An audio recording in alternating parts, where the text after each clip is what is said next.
क्या कभी आपने सोचा है कि जब इंसान अपनी झूठ को सच बनाने के लिए रोना धोना शुरू कर दे, तब असल में सच कितना भारी होता है? आज की कहानी भी कुछ ऐसी ही है, जहां फरासत साहब पूरे मोहल्ले के सामने आंसू बहाते हुए खुद को बेगुनाह साबित करने की कोशिश कर रहे हैं। वो बार बार हाथ उठाकर दुआ मांगते हैं, कहते हैं कि अगर उन्होंने किसी के साथ अन्याय किया है तो अल्लाह उनसे हिसाब ले, लेकिन अगर उनके साथ ज्यादती हुई है तो उन्हें इंसाफ जरूर मिलेगा। मगर इस बार उनकी बातें किसी के दिल को नहीं छू पाती। मोहल्ले वाले सब कुछ अपनी आंखों से देख चुके हैं, इसलिए अब कोई भी उनकी सफाई पर भरोसा करने को तैयार नहीं। लोग एक दूसरे से कहते हुए वहां से लौटने लगते हैं कि फरासत बस अपनी चालाकी से सबको धोखा देने की कोशिश कर रहा है। मगर अब सच छुप नहीं सकता।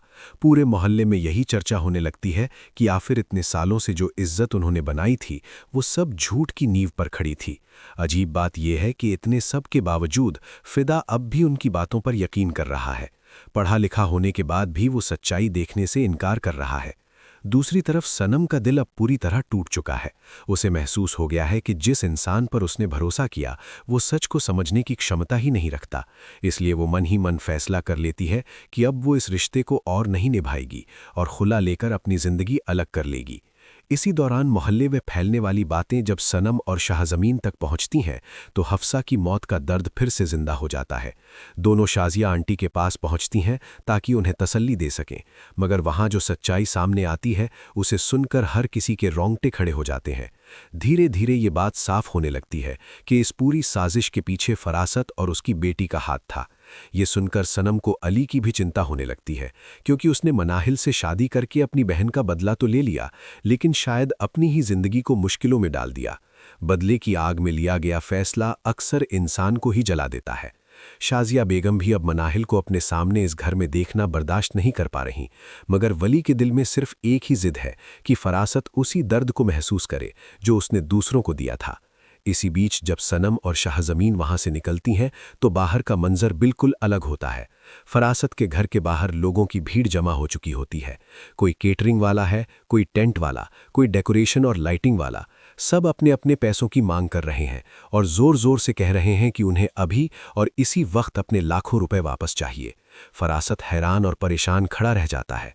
वो सफाई देता है कि उसने सारे पैसे उसी रात अपने बेटे फरीद को दे दिए थे ताकि वो सबको भुगतान कर दे, लेकिन भीड़ में मौजूद कोई भी उसकी बात मानने को तैयार नहीं होता। हर कोई उसे धोखेबाज कह रहा होता है। हालात इतने बिगड़ जाते हैं कि फरासत मजबूर होकर लोगों से थोड़ा वक्त मांगता है और कहता है कि जैसे ही फरीद घर आएगा, वो सब कुछ साफ कर देगा। मगर उसके दिल में एक डर घर कर चुका होता है कि बरसों से बनाई हुई उसकी इज्जत अब बिखरने वाली है।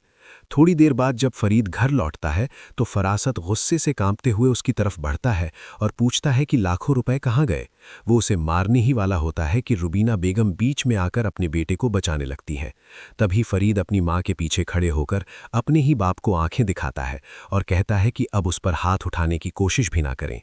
अपने बेटे की ये बदली हुई जुबान सुनकर फरासत अंदर तक हिल जाता है। उसे समझ नहीं आता कि उसका बेटा इतना बदल कैसे गया।